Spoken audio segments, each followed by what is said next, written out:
Hola, ¿qué tal amigos? Bienvenidos a Divulgantes, el lugar de encuentro entre las ciencias y las humanidades. Hoy tenemos un especial de coronavirus. Es jueves y en este jueves tenemos a mi compañero y amigo Oswald Basurto Bravo y vamos a hablar sobre la crisis de la biodiversidad. La crisis de la biodiversidad pues es un problema muy complejo. Y es un problema muy complejo porque a nadie le interesa. ¿No le interesa la pérdida de las especies? No. Y el osito panda, los No. delfines, Mira, las jirafas.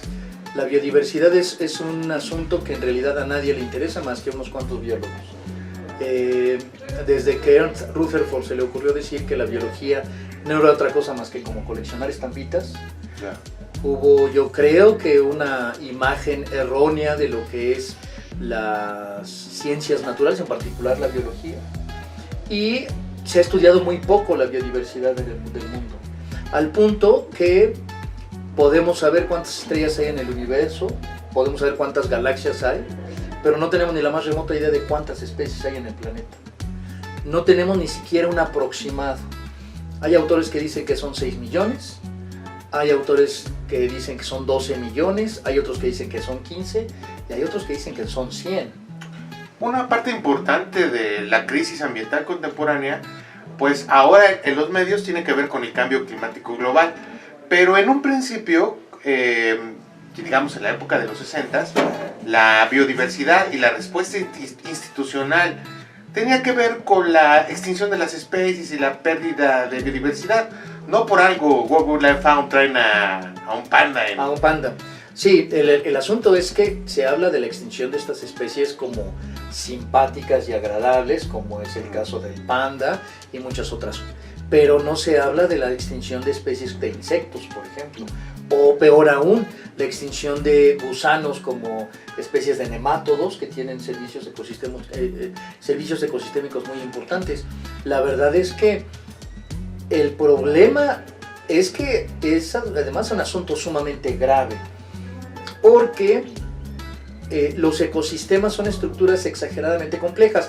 La mayor parte de las veces, mucha gente piensa que, por ejemplo, un bosque está formado exclusivamente por un conjunto de árboles, y no es así. De unas cuantas especies. Y unas cuantas especies. De mamíferos y aves, ¿no? Ajá, cuando en realidad no es así.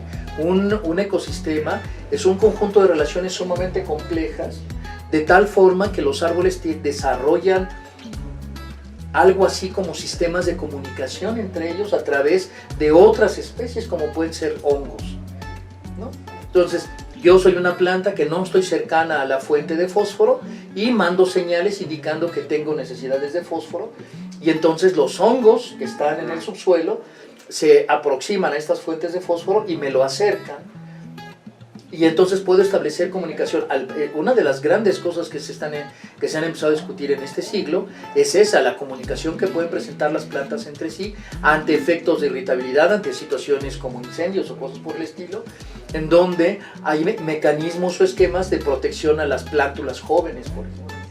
¿Sí? Son cosas relativamente nuevas y recientes que están investigándose y que además requieren una enorme investigación, porque el suelo deja de ser la tierra nada más, sino se convierte en una serie de relaciones muy complejas, en donde efectivamente están los hongos, hay microorganismos, hay bacterias, hay protozoarios que están movilizando una gran cantidad de nutrientes, y que además en muchas ocasiones los árboles están secretando sustancias, están secretando antibióticos para el desarrollo de tales o cuales poblaciones.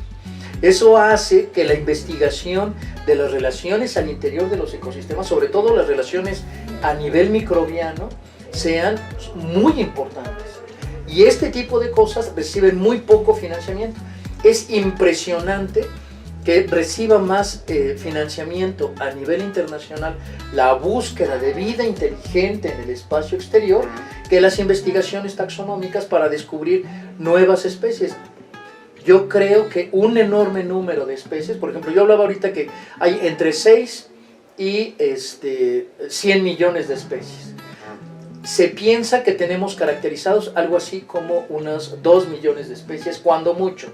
Eso significa que no tenemos caracterizado ni la tercera, y mucho menos no sabemos qué parte Es que es impresionante el grado de ignorancia que tenemos con respecto a la biodiversidad. Muchos biólogos dicen, se están extinguiendo entre 3, 4, 5, 10, 15 especies todos los días.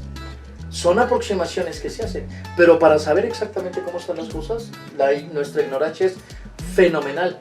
Y no nos adentremos en las cuestiones de microbiología, porque en las cuestiones de microbiología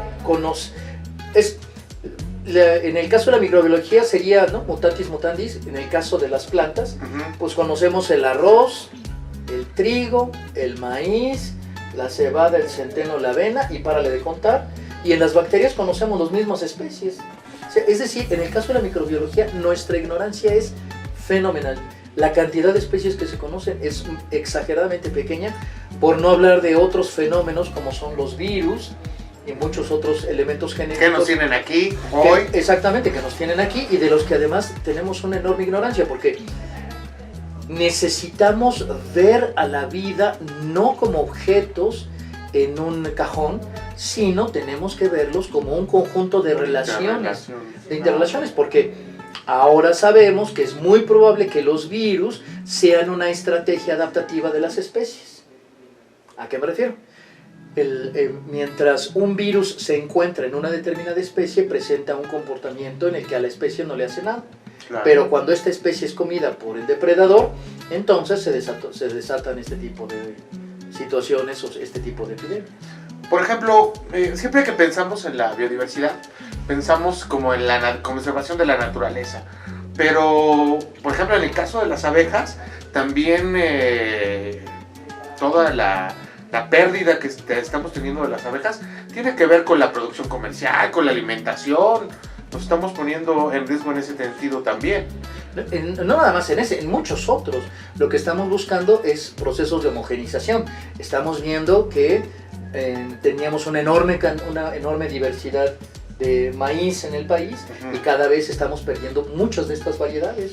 Pareciera ser que el ser humano le está apostando, o sea, el ser humano va a contrapelo de los fenómenos de biodiversidad, y entonces lo que quiere es como ciertos esquemas muy homogéneos. A mí me llama la atención que las manzanas en el supermercado, las naranjas en el supermercado están perdiendo biodiversidad. Ya todas miden lo mismo, todas pesan lo mismo, ya nada más falta que todas traigan la misma cantidad de nutrientes, lo cual sería verdaderamente esquizofrénico, me parece, porque una de las características fundamentales de la vida es esta, su enorme diversidad, su enorme capacidad para generar diferencias en todas partes, ¿no? Ya sea que uno se asome a la evolución de las especies o se asome a la evolución, por ejemplo, del ser humano. O sea, es impresionante que cada año encontramos nuevas y nuevas especies pues, de homínidos. De homínidos, lo cual es impresionante. Que además reestructuran toda la filogenia. Están reestructurando la filogenia del ser humano. Pensábamos que era una especie, ¿no?, el famosísimo eslabón perdido, claro. Y ahora resulta que andamos alrededor de 40 o 50 especies que están jugando un papel fundamental para explicar la evolución del ser humano. Y lo mismo pasa, tenemos estos cultivos de transgénicos o cultivos de la palma de aceite o estos cultivos homogéneos en donde el suelo pierde esta enorme diversidad biológica, y entonces se privilegia alguna especie y el suelo se empobrece porque deja de tener esta enorme capacidad resiliente, y cada vez los suelos tendrán menor capacidad resiliente. Yo no sé si en algún momento tengamos que vivir una cosa como lo que ocurrió en la isla de Pascua o en Haití, ya veremos. Richard Leakey es muy conocido por ser paleontólogo, pero tiene un libro, porque fue director de conservación en su país, Kenia, que se llama La Sexta Extinción, y habla precisamente que en la actualidad, en el mundo contemporáneo, estamos en una de ese tipo de extinciones. ¿Cómo serían las extinciones pasadas y qué crees que nos espera en el futuro?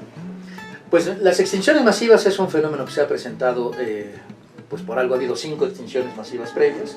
Estas extinciones han estado marcadas por cambios en el clima y en la estructura del planeta, y es lo que ha ocasionado que enormes cantidades de organismos estén extintos. La extinción también es un fenómeno natural, pero pareciera ser que nosotros hemos aumentado la tasa de extinción al convertir los ecosistemas en otras cosas. Tanto los hemos convertido en ciudades, por ejemplo la Ciudad de México, era una cosa completamente diferente, que además de acuerdo a los geólogos y a los paleontólogos, tarde o temprano la Ciudad de México volverá a ser un lago, ¿no? Está todo tiene la estructura geológica para que se convierta en un lago.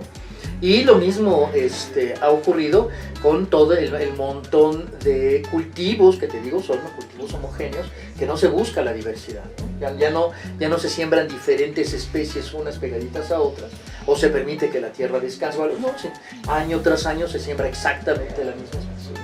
Y además en muchos casos generadora de sustancias tóxicas, como en el caso de algunos organismos transgénicos que afectan los ciclos de reproducción de muchas especies, como en este caso algunas especies que requieren la utilización de cierto tipo de fertilizantes o de cierto tipo de pesticidas y que además no permiten el desarrollo de insectos, ¿no? ¿Cuáles serían los principales servicios ecosistémicos que estabas hablando de la biodiversidad? ¿Por qué nos debe de interesar más allá de estas especies bandera que le llaman? Ajá, estas especies bandera o estas especies simpáticas.